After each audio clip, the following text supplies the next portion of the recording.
दोस्तों, ये कहानी है 13 साल की वेडनेसडे एडम नाम की एक लड़की की, जिसके चेहरे पर किसी तरह के कोई इमोशंस नहीं बनते थे और मौत को लेकर उसके अंदर एक अजीब सा जुनून था।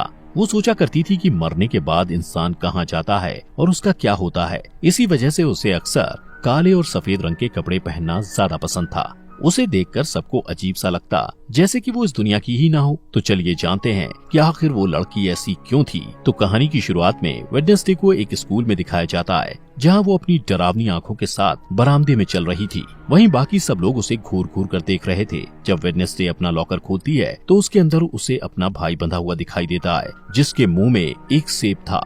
वेडनेसडे उसकी रस्सियों को खोलती है कि अचानक उसे एक विजन आता है, जिसमें वो देखती है कि कुछ लोग उसके भाई को टॉर्चर कर रहे हैं। यहाँ हमें पता चलता है कि वेडनेसडे कोई आम बच्ची नहीं है और वो किसी को भी छूकर उसका अतीत और भविष्य देख सकती है। जब वेडनेसडे को पता चलता है कि स्विमिंग टीम के लड़कों ने उसके भाई को टॉर्चर किया था, तो वो 2 बैग में पिराना फिशेस को, जो बहुत ज्यादा खूंखार मांसाहारी मछलियाँ होती हैं, उनको भरकर स्विमिंग पूल के पास जाकर उन खून की प्यासी मछलियों को स्विमिंग पूल में छोड़ देती है, जिससे सारे लड़के अपनी जान बचाने के लिए पूल से बाहर निकलने की कोशिश करते हैं। तब वेडनेसडे उनसे कहती है कि उसके अलावा कोई भी उसके भाई को परेशान नहीं कर सकता। इसके बाद सीन शिफ्ट होता है और वेडनेसडे के माता पिता मोर्टिसिया और गोम्स को दिखाया जाता है। वो दोनों वेडनेसडे की हरकतों से परेशान हो चुके थे, इसलिए वो उसे नेवरमोर एकेडमी भेजने का फैसला करते हैं। इस एकेडमी में वो बच्चे रहते हैं जिनके पास कुछ खास ताकतें होती हैं और यहाँ उन्हें अपनी ताकत पर काबू पाना सिखाया जाता है। मोर्टिसिया और गोम्स भी इसी एकेडमी के स्टूडेंट्स थे, जिससे पता चलता है कि उनके पास भी सुपर पावर्स हैं। सीन शिफ्ट होता है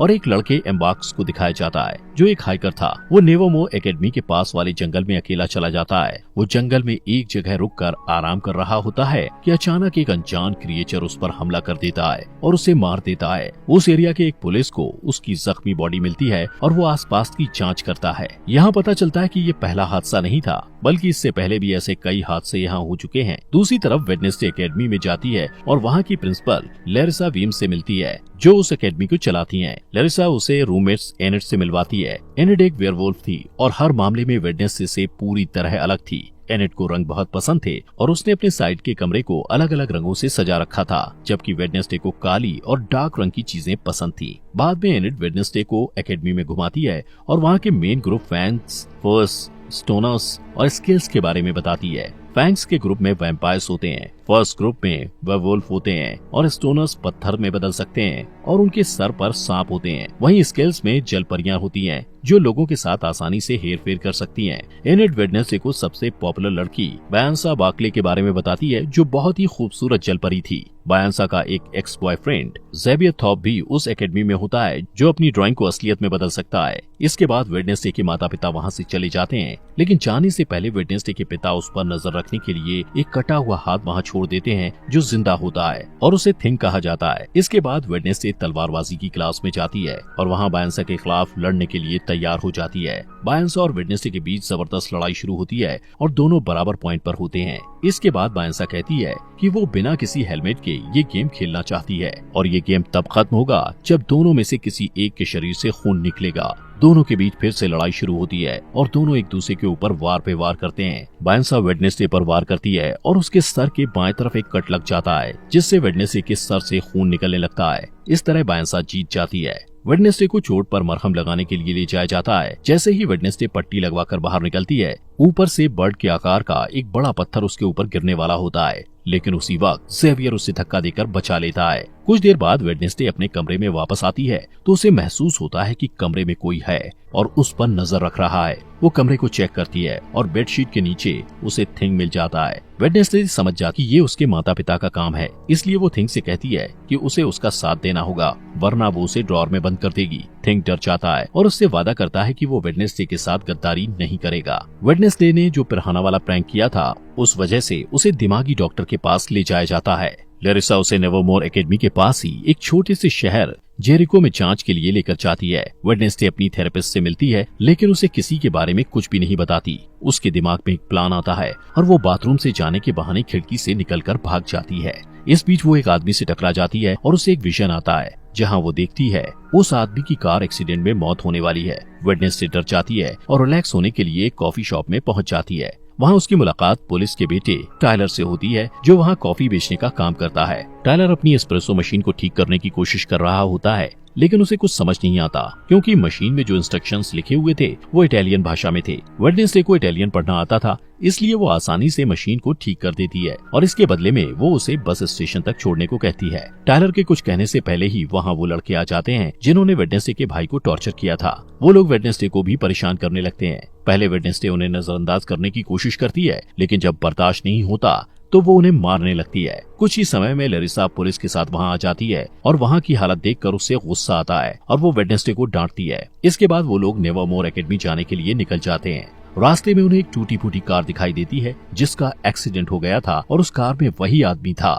जिससे वेडनेसडे टकराई थी। उस रात वेडनेसडे वायलिन में बहुत डरावना म्यूजिक बजाती है। वो पूर्णिमा की रात थी और भेड़ियों के चिल्लाने की आवाज भी सुनाई देती है। तभी एनेट वेडनेसडे को बताती है कि वो खुद को वेयरवुल्फ में नहीं बदल सकती, इसलिए वो बाकी लोगों के साथ नहीं जा सकती थी। इस बीच थिंग टेलर के कमरे में जाता है और उसे वेडनेसडे से बात करने के लिए कहता है। टेलर डर कर उसकी बात मान लेता है और वेडनेसडे से वीडियो कॉल पर बात करता है। वेडनेसडे उसे आने वाले हार्वेस्ट फेयर में मिलने के लिए कहती है और कहती है कि वो लोग वहाँ मजे करेंगे, लेकिन असल में वो सिर्फ वहाँ से भागना चाहती थी। हार्वेस्ट फेयर में लरिसा वेडनेसडे पर अपनी चील जैसी नजर बनाए रखती है। इसके बावजूद वेडनेसडे टेलर से मिलने में कामयाब हो जाती है। वो दोनों वहाँ से भागने ही वाले होते हैं कि वेडनेसडे अपने क्लासमेट रोवन से टकरा जाता है। रोवन तुरंत जंगल की तरफ भाग जाता है। रोवन से टकराने के बाद वेडनेसडे को विजन आता है कि रोवन जंगल में किसी के हाथों बेरहमी से मारा गया है। वो डर जाती है और भागने का प्लान बदलकर रोवन को रोकने के लिए उसके पीछे जाती है, लेकिन इससे पहले कि वो कुछ बोल पाती, रोवन अपनी ताकत का इस्तेमाल करके वेडनेसडे को पेड़ के सहारे ऊपर लटका देता है। इसके बाद वो वेडनेसडे को अपनी माँ के बारे में बताता है जो भविष्य देख सकती थी। उसकी माँ ने 25 साल पहले एक तस्वीर बनाई थी और कहा था कि वेडनेसडे नेवरमोर एकेडमी को बर्बाद कर देगी। इसलिए रोवन कहता है कि कुछ भी बुरा होने से पहले वो वेडनेसडे को मार देगा। इसके बाद वो अपनी जादुई ताकत से वेडनेसडे का गला घोंटने लगता है। तभी एक भयानक राक्षस उसके ऊपर हमला कर देता है और रोवन को बेरहमी से मारकर वहाँ से गायब हो जाता है। वेडनेसडे उसकी कटी फटी बॉडी के ऊपर पड़ी हुई उस तस्वीर को उठाती है जिसे रोवन की माँ ने बनाया था। उसी वक्त पुलिस का हेड अपने पुलिस ऑफिसर्स के साथ वहाँ आता है और रोवन की बॉडी को ढूंढने की कोशिश करता है, लेकिन उसे बॉडी नहीं मिलती है। इसके बाद वेडनेसडे को पुलिस हेड के साथ दिखाया जाता है जो वहाँ हुई घटना के बारे में उसे बताती है, लेकिन हेड को उस क्रिएचर वाली बात पर भरोसा नहीं होता और उसे लगता है कि ये काम नेवरमोर एकेडमी के ही किसी स्टूडेंट का है। तभी वहाँ एक ऑफिसर आ जाता है। उसकी नजर दरवाजे से निकलते हुए रोवन पर पड़ती है जो जिंदा था। जब वेडनेसडे अपने कमरे में जाती है तो देखती है कि एनेट पीओ कप नाम की एक कॉम्पिटिटर की तैयारी में बिजी है। ये एक बोट रेस की प्रतियोगिता थी जो हर साल एकेडमी में ऑर्गेनाइज की जाती है। बाद में वेडनेसडे रोवन से बात करने की कोशिश करती है, लेकिन लरिसा उसे कहती है कि रोवन को एकेडमी से निकाल दिया गया है, जिसका कारण वो उसे नहीं बता सकती। वेडनेसडे को शक होता है और वो प्लान बी के मुताबिक थिंग को रोवन पर नजर रखने के लिए उसके पीछे भेजती है। फिर सीन बदलता है और रोवन को एक रेलवे स्टेशन में जाते हुए दिखाया जाता है। थिंग उसका पीछा करता है। रोवन आसपास का माहौल चेक करने के बाद वॉशरूम में चला जाता है, जहां वो अपना रूप बदलकर एक बूढ़ा आदमी बन जाता है, लेकिन थिंग रास्ता भटक जाता है, इसलिए वो रोवन को अपना रूप बदलते हुए देख नहीं पाता। इसके बाद वो बूढ़ा आदमी लरिसा का रूप ले लेता है। यहाँ पता चलता है कि लरिसा ही अपना रूप बदलकर रोवन की मौत को छुपाने की कोशिश कर रही थी। वेडनेसडे के पास और कोई रास्ता नहीं होता, इसलिए वो रोवन की मौत का सुराग ढूंढने के लिए जंगल में जाती है, जहाँ उसे टेलर मिलता है जो अपने बाप का पीछा करते हुए वहाँ आया था। थोड़ी देर बाद वेडनेसडे को रोवन का चश्मा मिलता है। वो उसे उठाती है और उसे विजन आते हैं जिसमें वो देखती है कि रोवन के पास नीले रंग की एक किताब थी जहाँ से उसे उसकी माँ की बनाई हुई तस्वीर मिली थी। इसके बाद वेडनेसडे तुरंत ही अपनी क्लास टीचर के पास जाती है और उससे किताब के बारे में पूछती है। उसकी टीचर बताती है कि वो किताब पुराने स्टूडेंट्स के समाज से जुड़ी हुई है जिसे नाइटशेड्स कहा जाता है, लेकिन उस समाज को बहुत पहले ही खत्म कर दिया गया है। फिर स्कूल से जाने के बाद वेडनेसडे रोवन के कमरे में किताब ढूंढने के लिए जाती है। रोवन के पलंग के नीचे उसे एक मुखौटा मिलता है। वो वहाँ से जाने ही वाली होती है कि तभी वहाँ रोवन का रूममेट ज़ेवियर आ जाता है और उसे देख के वेडनेसडे पलंग के नीचे छिप जाती है। ज़ेवियर से मिलने उसकी एक्स गर्लफ्रेंड बायंसा भी वहाँ आ जाती है। वेडनेसडे उन दोनों की सारी बातें सुन लेता है और उसे पता चलता है कि बायंसा आने वाले बोट रेस की प्रतियोगिता में एनेट को हराने के लिए प्लान बना रही है। इसके बाद वेडनेसडे अपने कमरे में आ जाती है और बायंसा को रेस में हराने के लिए प्रतियोगिता में एनेट का साथ देने का फैसला करती है। अगले दिन एनेट और वेडनेसडे प्रतियोगिता के लिए तैयार हो जाते हैं। इस रेस में सब कुछ अलाउड होता है, इसलिए बायंसा इसका फायदा उठाती है। रेस में 4 टीम भाग लेती हैं और नियम के मुताबिक जो टीम तालाब में गिरे बिना डेस्टिनेशन तक जाकर पहले वापस आ जाएगी वो रेस जीत जाएगी। जैसे ही रेस शुरू होती है, बायंसा अपने एक दोस्त को इशारा करती है जो एक जलपरी थी और बाकी बोट को बर्बाद करने के इरादे से बायंसा का साथ दे रही थी। वो तालाब में कूदकर एक नाव को बर्बाद कर देती है, जिससे वो टीम तालाब में गिर जाती है और रेस से बाहर हो जाती है। वेडनेसडे और एनेट पूरी तैयारी के साथ रेस कर रहे थे और थिंग उसमें उनकी मदद कर रहा था। थिंग की मदद से वो लोग बायंसा की दोस्त को एक जाल में फंसा लेते हैं। रेस के दौरान ही वेडनेसडे को एक विजन आता है और वो अपने सामने अपनी जैसी दिखने वाली एक लड़की को देखती है, जिसके बाल सुनहरे रंग के होते हैं। वो वेडनेसडे को कहती है कि वेडनेसडे एक चाबी है, जिससे वेडनेसडे काफी उलझन में पड़ जाती है। उसे कुछ समझ नहीं आता, लेकिन जैसे ही वो असली दुनिया में वापस आती है, उसे पता चलता है कि बायंसा रेस में आगे निकल गई है। लेकिन वो हार नहीं मानती और बायंसा की चालों को उसी के खिलाफ इस्तेमाल करके ये रेस जीत जाती है। 40 साल के बाद पहली बार कोई नॉन सायरन टीम ये रेस जीती थी।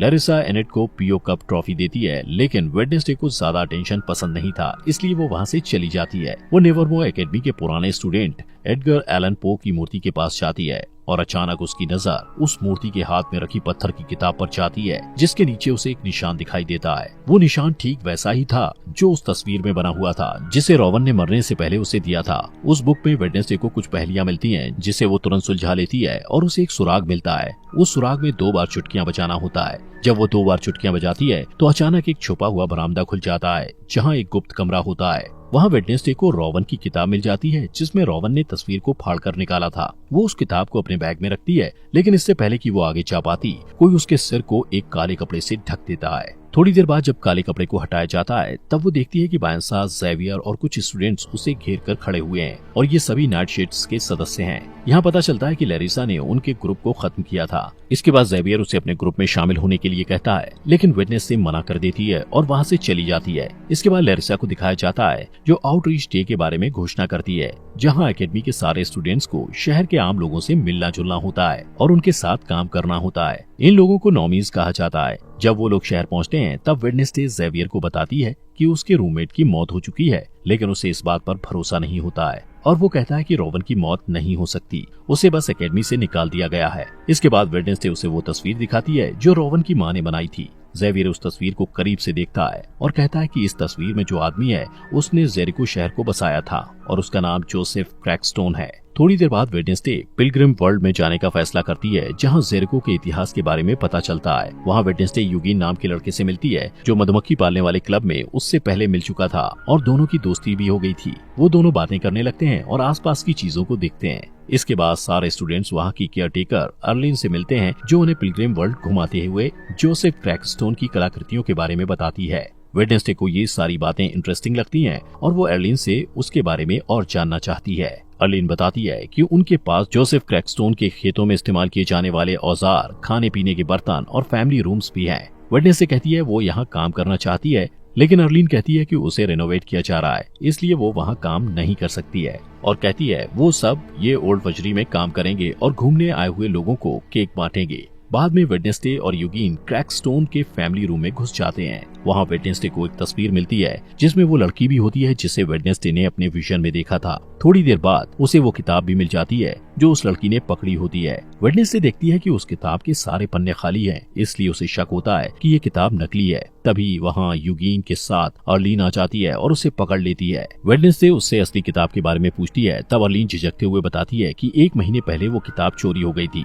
इसके बाद वो कॉफी शॉप में वापस टेलर से मिलती है और वो दोनों जोसेफ के बारे में पता करते हैं। टेलर कहता है कि ओरिजिनल मीटिंग हाउस का जो हिस्सा बचा हुआ है वो जंगल में है और पूरी तरह खंडर हो चुका है, जिसका इस्तेमाल अब क्रैश पैड के रूप में किया जाता है। इसके बाद वेडनेसडे जोसेफ क्रैकस्टोन की उस जगह की तलाश करने के लिए थिंग के साथ तुरंत जंगल में जाती है। इस दौरान उन्हें एक बेघर आदमी मिलता है, लेकिन थिंग उसका दम घोटने लगता है और उसे डराकर भगा देता है। तभी वेडनेसडे को एक विजन आता है और वो खुद को 400 साल पहले के टाइम में देखती है। यहाँ वो सुनहरे बाल वाली लड़की दिखाई देती है, जिसे वेडनेसडे पहले भी अपने विजन में देख चुकी थी। उस लड़की को गाँव वालों ने घेर रखा था और वो उसे शैतान की संतान कहकर पुकार रहे थे। तभी वहाँ जोसेफ क्रैकस्टोन आ जाता है और उस लड़की को गुडी एडम्स कहकर बुलाता है। वो कहता है कि गुडी एक डायन है और उसे भी उसकी माँ और दूसरे आरोपी के साथ उस खेत में मर जाना चाहिए। इसका जवाब देते हुए गुडी की है कि जोसेफ ने उसकी जमीन हड़पी है, बहुत से निर्दोष लोगों की जानें ली है और उनकी शांति छीनी है। जोसेफ को गुस्सा आता है और वो गुडी को थोड़ी देर तक घूरता है और फिर उस खेत में आग लगा देता है। गुडी अपनी माँ को बचाने की कोशिश करती है,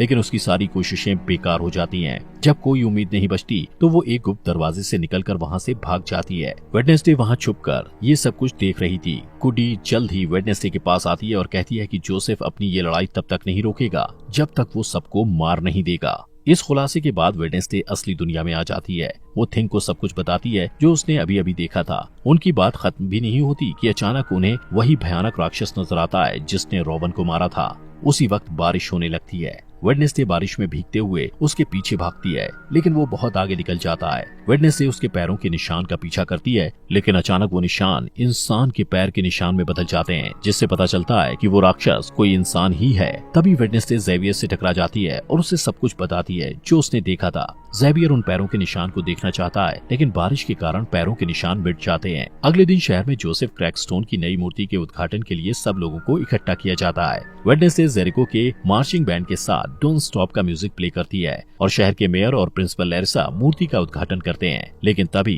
थिंग वेडनेसडे के ऑर्डर के मुताबिक मूर्ति को ब्लास्ट कर देता है और सब लोग डरकर भाग जाते हैं। वेडनेसडे की आंखों में बदले की चमक दिखाई देती है और वो अब भी वायलिन बजा रही होती है। इसके बाद लैरिसा वेडनेसडे पर चिल्लाती है क्योंकि उसे लगता है कि ये सब वेडनेसडे ने किया है, लेकिन वेडनेसडे कहती है कि उसने ऐसा कुछ नहीं किया है। वेडनेसडे लैरिसा पर इल्जाम लगाते हुए कहती है कि वो जंगल में होने वाले खूनी हादसे का सच जानते हुए भी अनजान बनने की कोशिश कर रही थी। उस रात वेडनेसडे को मिलने वाला बेघर आदमी जंगल में दिखाई देता है। तभी वो राक्षस उस पर हमला कर देता है। उस बूढ़े आदमी के पास एक कैमरा था जिसमें वहाँ की तस्वीरें कैद हो जाती हैं। कुछ समय बाद पुलिस हेड और उसकी टीम जंगल से उस खंडर तक पहुँच जाते हैं और उन्हें उस बेघर बूढ़े आदमी की बॉडी मिलती है। उन्हें वो कैमरा भी मिलता है जिसमें हादसे के वक्त की फुटेज होती है जो असली गुनहगार को सामने ला सकता है। जब कैमरे की तस्वीरों को बड़ा करके देखा जाता है तब पुलिस हेड हत्यारे का चेहरा देखता है। वो एक राक्षस का चेहरा था जिसे देखकर ऐसा लगता था जैसे वो किसी के बुरे सपने से निकल कर आया हो। दोस्तों, अगर आपको इस सीरीज के नेक्स्ट एपिसोड चाहिए तो कमेंट बॉक्स में नेक्स्ट एपिसोड लिखें और ये सीरीज यहाँ तक अच्छी लगी हो तो लाइक करें और अपने फॉक्स एक्सप्लेनर हिंदी चैनल को सब्सक्राइब करना मत भूलना।